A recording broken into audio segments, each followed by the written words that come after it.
Alright, so it's finally time to continue to work on a tiny houseboat here. I know a lot of you guys are waiting for this for a long time. I couldn't work on this for over half a year now. But winter is moving in here, and that means a lot of my side jobs are slowing down right now. We had last night minus 10 degrees. That also means though that with every week that passes now, it will be harder and harder to maintain a workable temperature in here due to the uninsulated garage doors.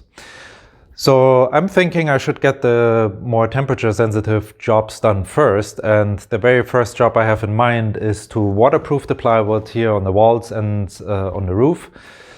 But before I can work on that, I will have to remove all the fittings, I will have to remove the plastic and all the staples. I put that up to keep the dust down in there.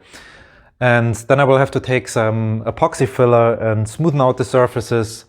And I also would like to use some epoxy to soak the edges of the plywood where the window openings are, because that will be the most vulnerable part when it comes to water. Alright, well, let's get started.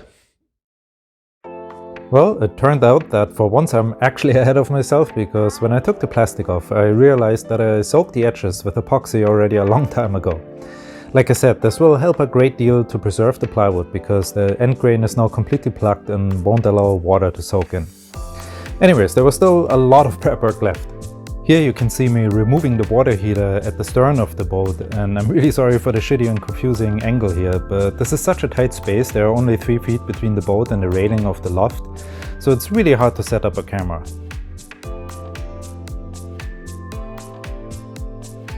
I also had to remove the trim around the door here, and of course the big doors at the bow as well. And I'm not gonna lie, this really felt like making a big step backwards, but it had to be done.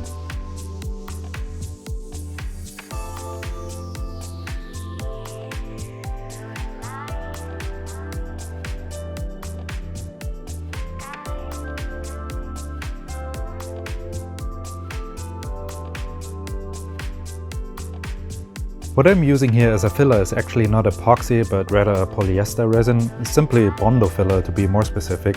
I'm using this to fill minor imperfections, especially around the screw holes. And by minor, I mean nothing that requires more than 2 mm of filler.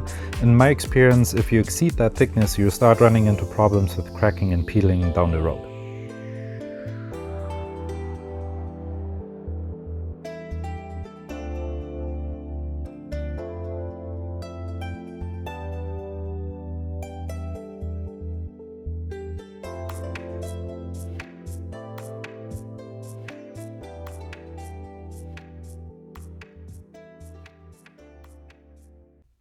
All the prep work is done. Now let's talk about waterproofing the plywood. There's actually an overwhelming amount of options available out there, so I had to set myself some parameters to narrow it down a bit. First, it had to be a low-cost option, which right away ruled out epoxy and fiberglass. Don't get me wrong, it would be an excellent choice if you can afford it, and I don't regret using that on the hull itself, because that part will be submerged in water for an extended period of time, and had also added the strength that I needed for the hull. But it's a completely different story for the cabin. I don't need the cabin to be stronger than it is already, and hopefully it will never be submerged underwater. Second, it has to be durable and long-lasting. Now that means paints and varnishes are not really an option. While they can be waterproof in the beginning, it's just a matter of time until they crack.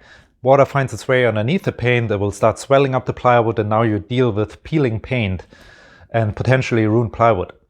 Now you could try to counter that process by reapplying new coats every once in a while, but that really sounds like a lot of work, something that I'm not really interested in. And you start building up a thick layer of something that just doesn't do the job well enough. Also, I would prefer if it's somewhat easy to work with. I don't mind putting in the time, but when I think about how hard it was to work the fiberglass around the keel of the boat, it just takes a certain amount of experience to do a really good job on those sections, and to be frank, I don't have that experience. One day, while I was researching my options online, I stumbled across a guy that used a technique called PMF to waterproof his DIY teardrop camper. Now, until to this point in time, I never heard of this technique before, and there was very little information about it to be found online.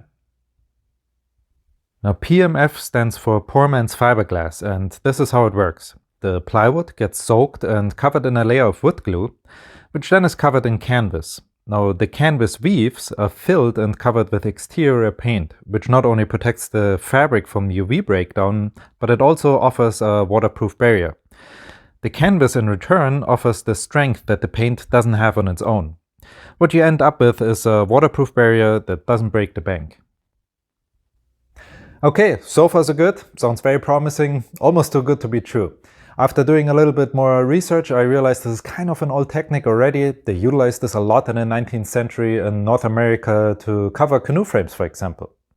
Now, that being said though, I only could find a handful of projects from the last decade where people utilized modern glues and modern paints, and a lot of things changed on that front. Now, apparently all of them have been very successful, but there was just not enough data for me to just go ahead and cover my boat with that. Well, I didn't want to give up on it quite yet, so I decided to get my own data with the materials that I have access to, and that's why I made those two samples here. Now, believe it or not, already 3.5 years ago. Boy, time flies. Now, there's a whole bunch of different variations out there of how exactly you do the performance fiberglass, so before we get any deeper into those samples here, let me explain real quick what materials and what method I used for them. Alright, so at the base here we have Douglas fir plywood in my case. For the next layer, most people, from what I understand, use Type 2, an ordinary wood glue. However, I chose Type 3 just for the fact that it's a waterproof wood glue. I just like the idea of having an additional waterproof layer. It's probably not really necessary, it's more a peace of mind thing for me.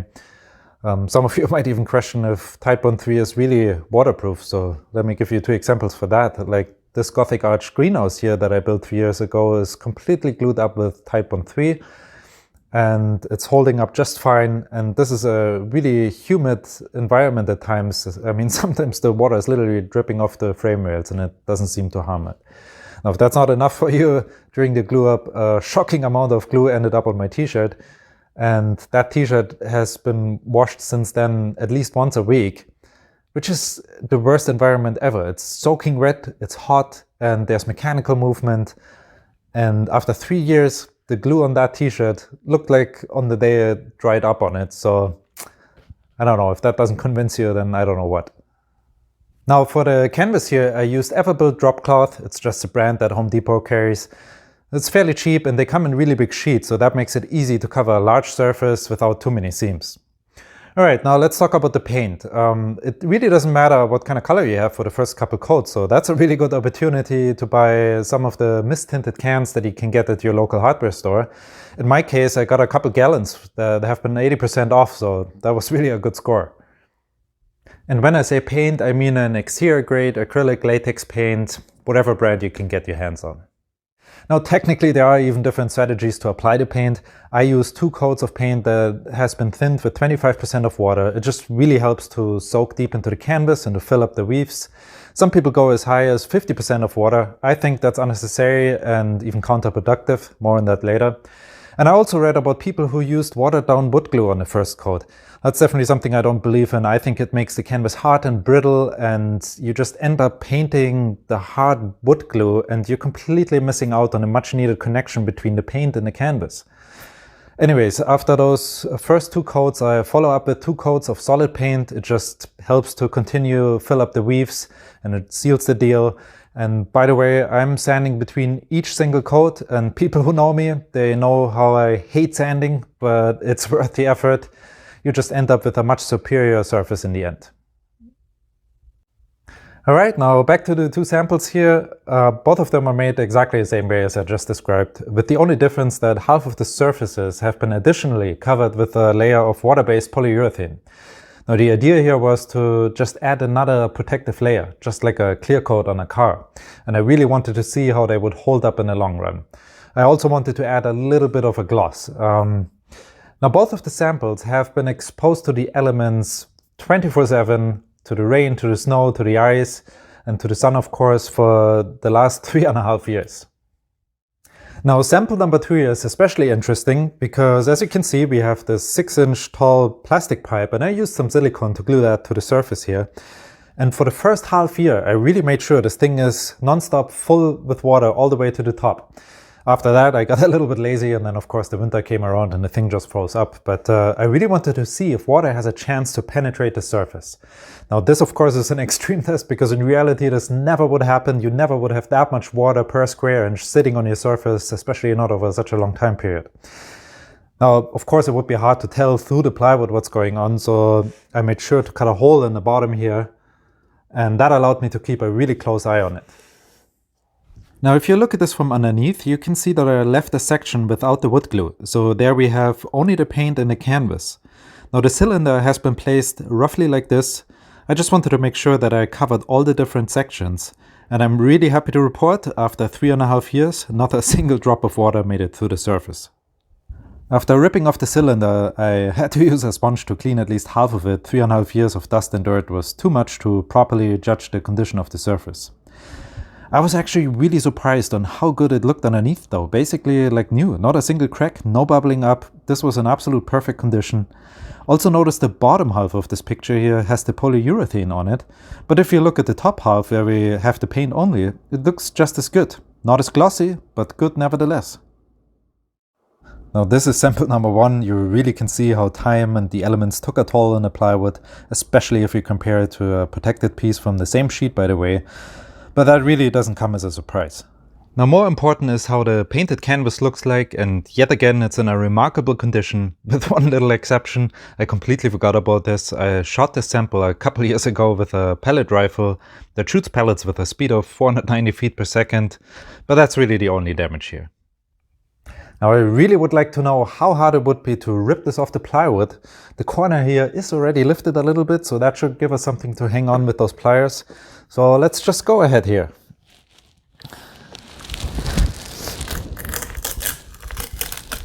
Okay, it still has a really good grip. Jesus. Oh boy. Way harder than I expected.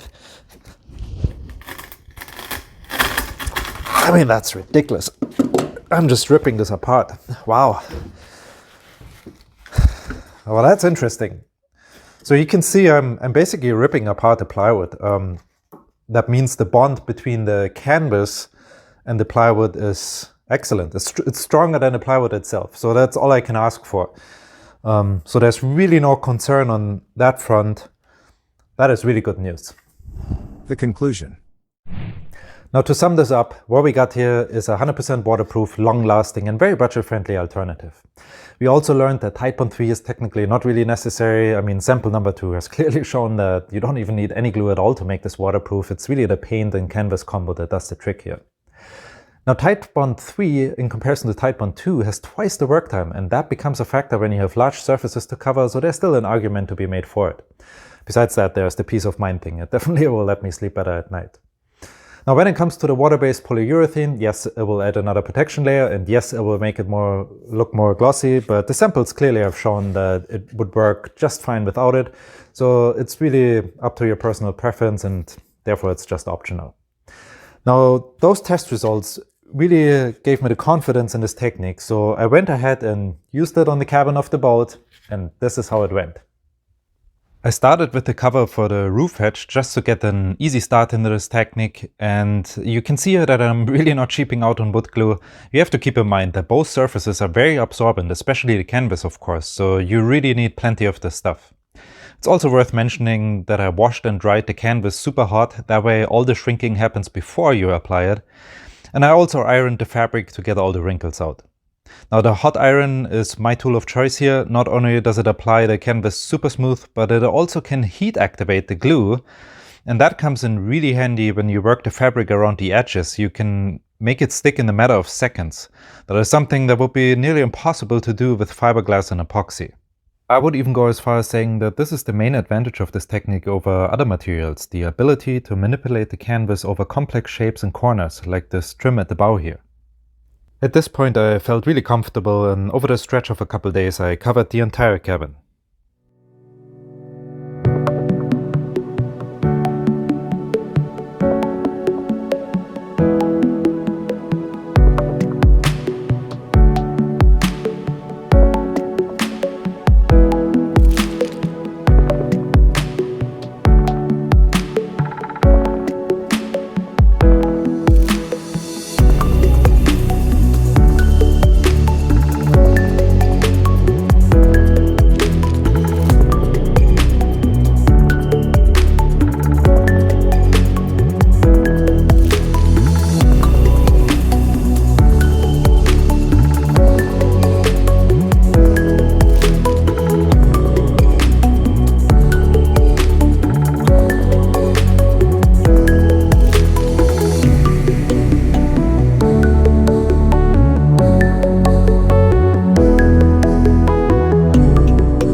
Time for the next step, the first coat of paint.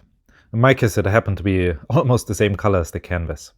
Now on the first coat, you will need a crap ton of paint. The canvas soaks it up like a sponge, so it helps to use a roller that can hold a lot of paint, like a 3/4 inch nap roller, for example. And even then, you probably can just roll about 10 inches before you have to load it up again, so it's definitely a labor-intense job.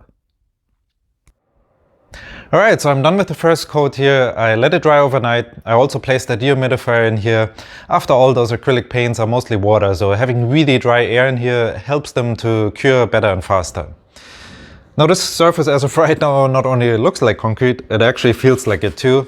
It's pretty rough, so I'm gonna hit the entire surface with 80 grit sandpaper. It really helps to sand in between the coats to keep it as smooth as possible. I'm also gonna hit seams like this here a little bit more aggressively for the same reason. I just want to smoothen it out. And then I have some detail work to do around the windows. Now is a good time to cut the overhanging material. Before it would have been difficult because of the fibers of the canvas. They're just so stringy, and the hardened paint binds it all together and makes it so much easier and cleaner. I set the sander on the slowest setting, and I really just gently brushed over the surface because I didn't want to break the fibers of the fabric. I just wanted to knock off everything that sticks out. Now this section of flawed canvas here is a perfect example for that. I've seen people question how well the dust collection on these random Orbital sanders work. Well, I think this will give you a pretty obvious answer. Now before we move on, notice the paint runs. Now imagine I would have thinned the paint even further. It would have been an absolute disaster. It's already messy enough as it is. So in my opinion, there's no point in using more than 25% of water. It just makes the job more difficult. For the second coat, I used a different color, and look how much more surface I can cover in one go. The fabric is probably already saturated to 80% from the first round.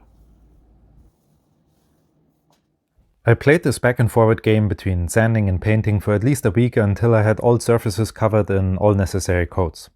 Now for the final color I chose this gray. It seemed to be the most neutral and forgiving color. I thought about picking something more creative, but I think I would get tired of it after a while, so this seemed to be the safest path, and I actually really like it. Now this over here seemed to be such a big empty gray space, so I thought to myself, why don't I get a couple of those house paint samples, they're super cheap, and try to paint on a simple design. I mean, after all, most RVs have some form of design on them, right? And if I mess it up or if I don't like it anymore, then it takes 10 minutes to sand it down and maybe another hour to put on a fresh coat of gray paint. So I just went ahead and gave it a shot.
I really like it. I know it's not going to be everyone's taste, and that is okay. Like I said earlier, if I get tired of it in the future myself, it would be very easy to change. Now overall, this was a very straightforward and easy job. It just takes a long time and a lot of elbow grease. Well, and a truckload of paint. Yep. Anyways, I hope you enjoyed this episode. I know it has been a while, so thank you very much for your patience, and I will see you in the next one.